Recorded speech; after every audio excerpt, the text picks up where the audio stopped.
The Voxhorn gargles orders until the air tastes of tin.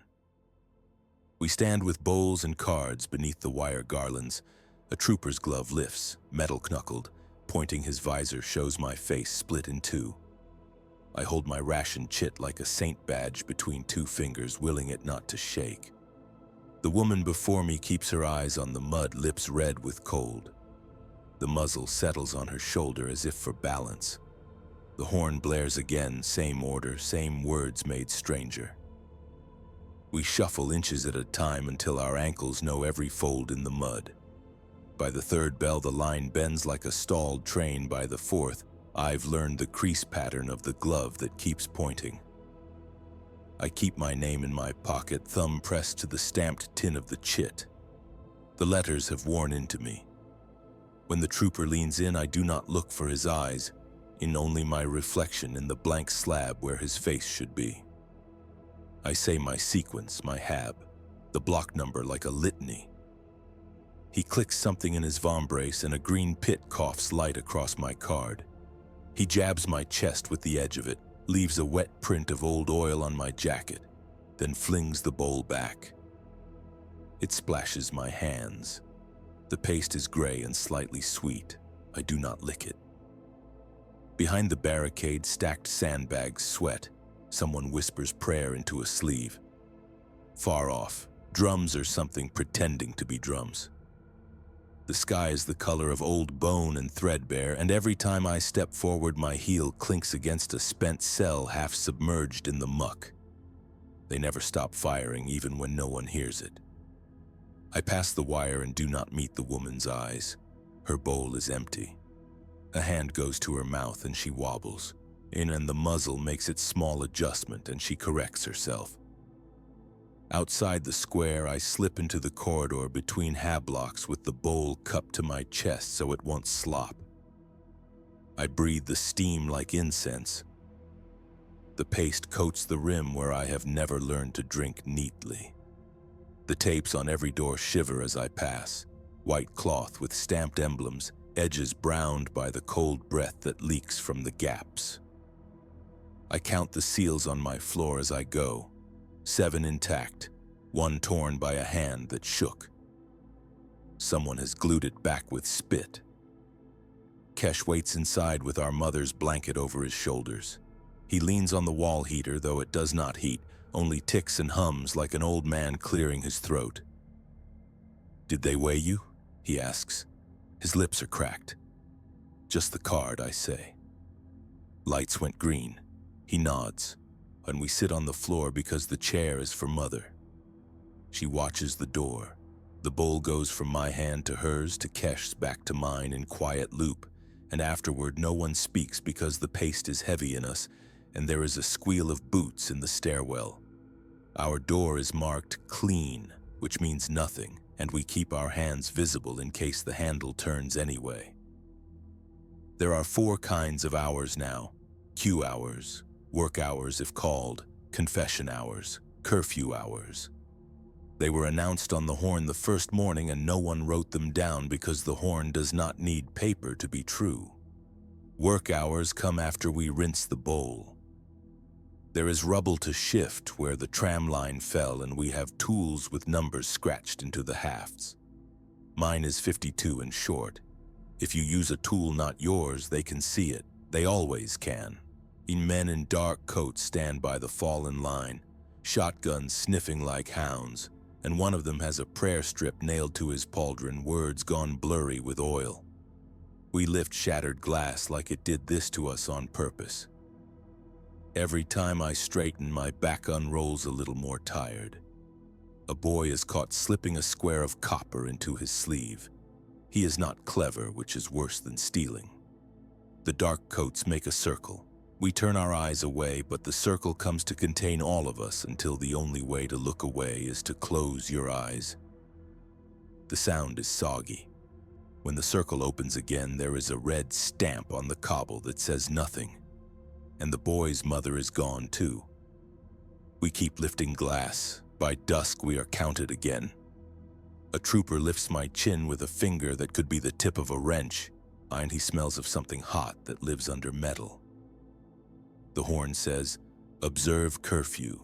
Observe, like a lullaby badly learned. My mother sits in the chair with the blanket over her head like a small tent. Kesh scratches a picture of a bird into the grime at the window with his nail. The bird's feet are too big. We laugh at that softly. Night is when the trucks write their heavy letters across the roads.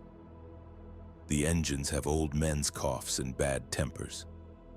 Sometimes they bring people back. Sometimes they bring parts. The horn turns down to a whisper once the boots settle into their night patterns. Curfew hours are measured in how fast your heart jumps when the stair echoes. At first light, a coil of smoke sits over the square. The horn tells us to bring our bodies to the plaza for declaration and stamp. We bring ourselves, and so perhaps bodies is what they call us now. Mother's blanket goes around her again, and I take her hand where the skin is so thin the blue shows through, and we go down in the ripple of our neighbors. The stair smells like boiled shirts and a dead mouse none of us can find. In the square, the wire has multiplied, and there are men on makeshift towers with eyes like those of pale fish. The same glove points, this time at the speaker's stand. A man in a high-collared coat speaks through a mask. The sound arrives with a half-beat lag, like voice from a deep well. Kneel when the horn sounds. Say the lines. Touch the floor with your forehead. Eyes down. Think the thought they give you like a wafer you place on your own tongue. I look at the boards at their feet.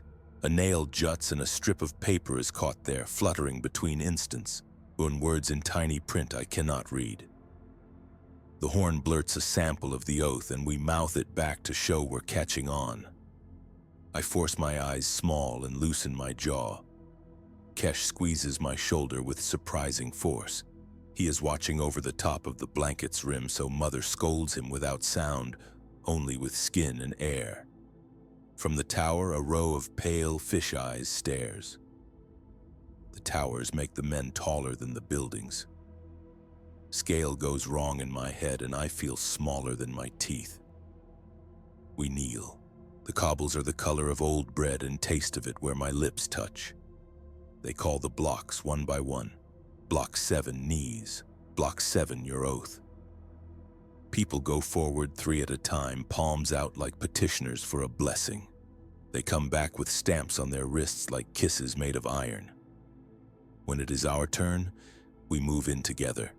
Yea, our mother's lips move with the oath's rhythms, soundless perhaps because she already knows the words. Perhaps she knew them before they were written. The trooper with the glove takes Kesh by the elbow and spins him so the stamp can find his wrist. He misjudges the strength, and Kesh's knee buckles. He drops the card. The tin flashes and clatters and skitters under the dais. I see it slide past a boot heel and vanish into the dark kiss beneath the boards. Don't, I begin, but Kesh is already moving. His back curves like a drawn bow as he reaches into the crack. There is no horn, no shout, no warning, only a brightness that is not brightness. More a crack in the day that lets the night through. The sound arrives after my skin already knows. Kesh jerks in a tiny, mean way as if someone has pinched him hard, but he makes a small noise the size of a bird.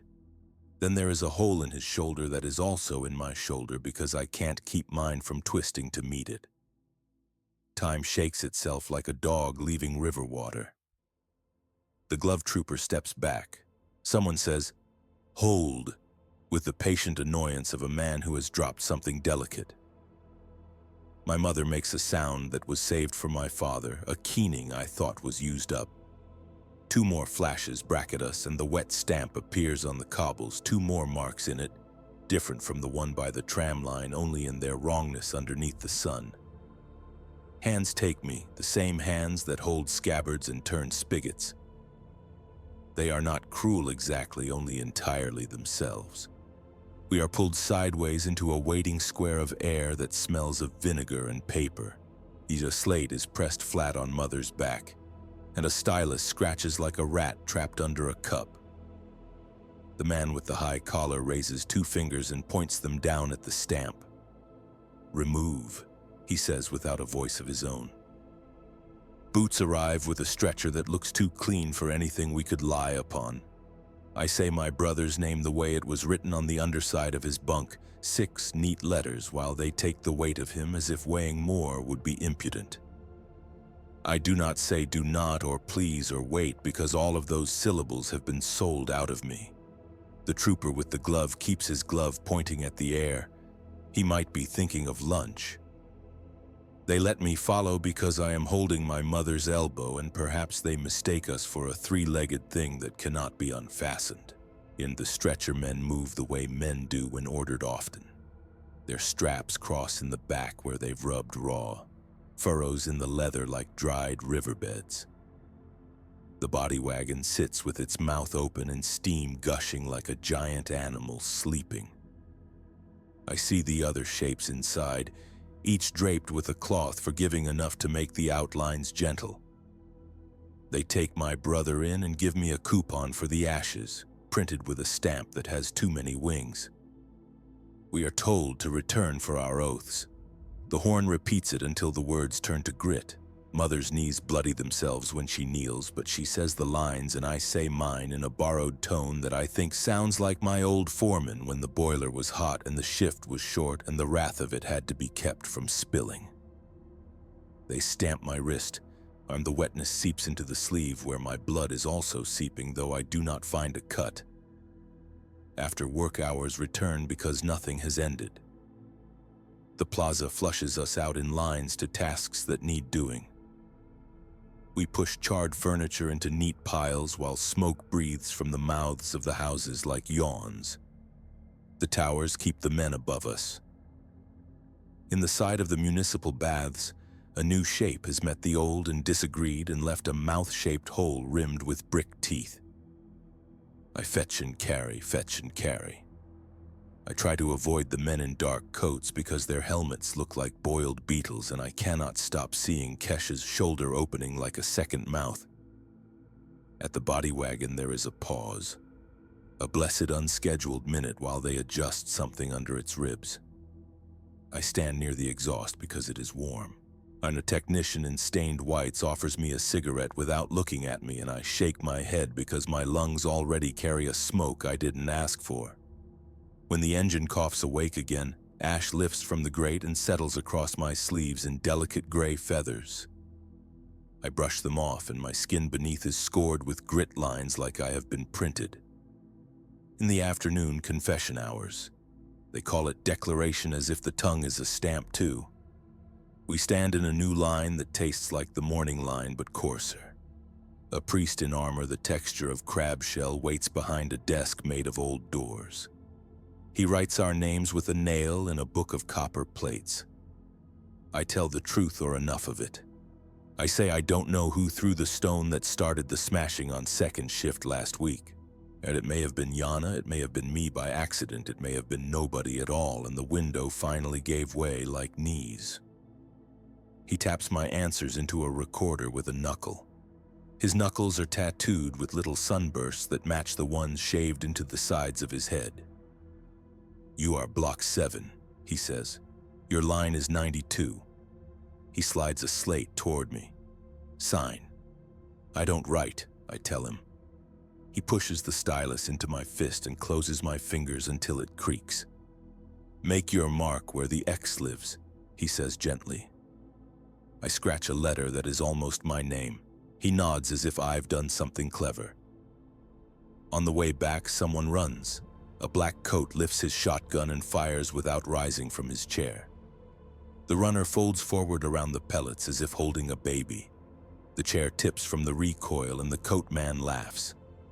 The laugh is shy, even as if he has told a joke that only we would understand and is embarrassed by it. We've seen so many things that want to be jokes and fail. At our door, the white cloth seal is new. Kesh's side of the bunk still holds the long dent of his back, an indentation that runs from shoulder to knee like a dried river on a planet seen from too far. Mother leaves the blanket he used covering the chair. The thread is coming out at one corner, and I realize it's the yellow twisted strand he used to tie around his wrist during card games and festivals. The one he said made him lucky. I take it without thinking. It knots into my palm when I curl my fingers. Curfew sounds arrive early, quicker than birds, quicker than thought. The horn's tone is lower now, and when it climbs, it breaks like it has been shouting all day and forgotten how soft goes. Yin boots settle into the stair again. A new sort of presence fills the building, slower and heavier than before. We wait for the handle to turn. It does not. It does. It stops halfway, creaking. It finishes the turn. 3 troopers and a clerk file in. The clerk like a bird stalking between the armored legs. Stylus poised. Their lenses make our small electric light look sick. They move through the room without apology, turning up blankets, opening the water tank, checking the underside of the chair with a mirror on a stick. The clerk asks for my name and makes a scratch on his slate without looking at what my mouth says. "Your brother," the tallest says, reading from the slate. "Kesh." I swallow air that tastes of metal. Has been taken for... I try to make the right word, the one they prefer. Processing. The clerk nods, not unkindly. Even the body was assigned a number. Proper. We require statements regarding association, friends, kin outside domicile, any symbols, tokens, attachments. He looks at my hands when he says tokens. My fist is still a knot around the yellow thread. I unclench a fraction. The thread has printed itself into my palm, a red road. His eyes flicker down and then up and then away. He is good at pretending not to see until he needs to. The tall trooper tilts his head. "Neighbors," he says. Which ones he spoke to? Which ones gathered late? I imagine Tarlin on the landing below, the man who always leaves his shoes in the hall with the left one tilted as if listening. He shared his tea with Kesh over dice. He has a radio hidden in the vents, or he does not. I only know that sometimes at night there is a whisper that is not the horn and not the pipes, and the wall hums like a big animal purring. It could be laughter. It could be my blood. We spoke to none, I say. We kept to work. The trooper watches my mouth. "You laugh," he says, though I am not. Perhaps he is telling me to try. He gestures and the clerk writes a word I cannot see. Mother's hand claws for mine and I give it, letting the thread bite deeper. The troopers pace from wall to wall, shrinking the room to fit their stride. The smell of their gear is thick, sweat cooked into leather, oil under wash of incense. The clerk's stylus pauses. There was attendance irregularity at previous assembly, your unit. His eyes flicker. A list was made. Cross-check requires acknowledgement. I do not know this word, acknowledgement, but I know it is the kind that eats others. I nod as if I have done so. My head feels bolted on. "Any icons?"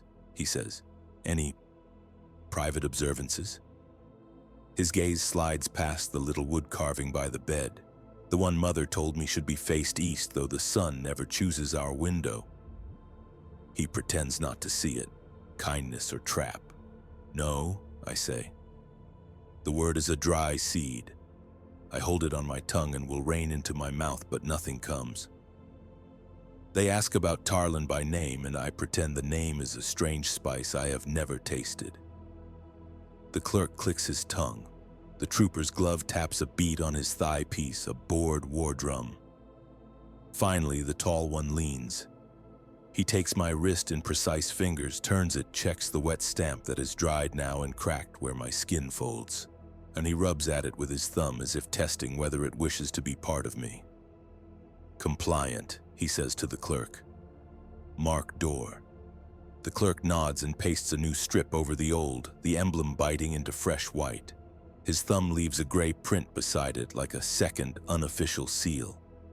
The troopers go, their boots rewriting the stairwell air. We listen to their progress by how the building breathes. On the landing below, feet stop. Voices murmur, a rattle, something metal. The sudden animal sound of Tarlin's wife. I close my eyes and see Kesh's shoulder again, the small, neat fold it made. There is a thud and a rustle of canvas moving grudgingly. Then only the familiar stare silences between boots. Mother's breath rasps like paper. I set the chair behind the door again as if furniture has any jurisdiction, and the window smears the city into lines of smoke and thin light. The horn croaks one more time and gives up. In the quiet it leaves behind, I can hear the tick of warmth failing in the heater and the soft groan the building makes when it settles, like a man after a long walk. I take the yellow thread to the wash basin and try to scrub the print out of my hand. The thread writhes like a small live thing in the water and then settles, darkening. I wind it round my fingers until blood fails in the tips and I forget the shapes of words. My hand looks like a trussed bird.